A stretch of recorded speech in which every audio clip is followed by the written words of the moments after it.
A few days ago, Russian media outlets reported that Aero India 2025 will showcase a prototype of the fifth-generation Russian Su-57.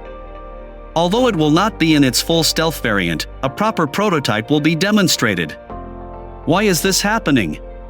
Senior officers in the Indian Air Force, IAF, and the Defense Research and Development Organization, DRDO, have acknowledged that India has not developed enough equipment for the IAF and aerospace sector. Additionally, discussions are ongoing about the MRF tender and whether India will buy or develop a fifth-generation fighter jet. We have been highlighting for years that the strength of the Indian Air Force is declining. Despite upgrades to Sukhoi aircraft, indigenous development of air-to-air missiles, enhancements to the BrahMos missile, and integration of Rampage missiles, the IAF struggles to balance self-reliance with modernization. Squadron strength remains a critical issue. Even with advanced aircraft, human and pilot casualties have been significant. Recently, India's Air Chief Marshal and senior DRDO scientists addressed these concerns in a press conference. They emphasized that responsibility for the IAF's shortage of fighter jets lies with uniformed personnel, policymakers, and manufacturers alike. India should have allocated 15% of its GDP to research and development, but the country lacks the indigenous capacity to utilize this investment effectively. There is widespread criticism that India lacks organizations capable of producing critical technology. The Gas Turbine Research Establishment, GTRE, has yet to develop a jet engine in India. Recently, the former CEO of Safran remarked that while some nations possess rocket engines and nuclear weapons, they still do not manufacture jet engines. This criticism indirectly applies to India, where no fighter jet engines with dry and wet thrust capabilities exist.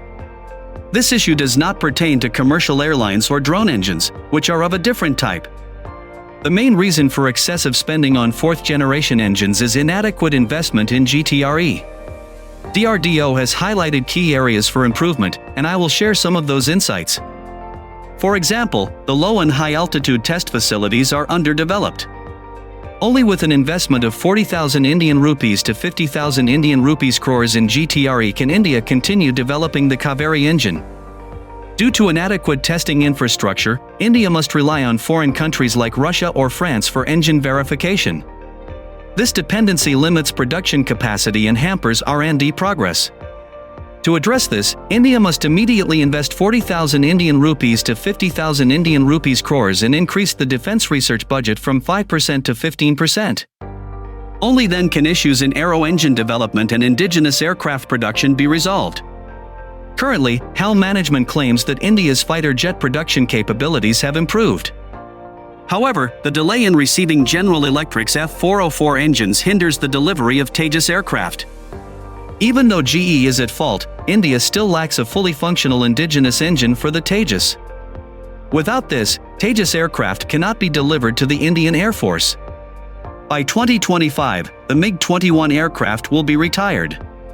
We discussed this back in 2023, noting the role of skilled pilots like Abhinandan in operating MiG-21s.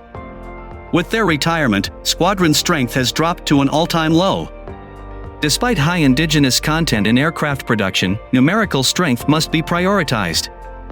This issue has led to the MRFA tender, proposing the purchase of 120 fighter jets.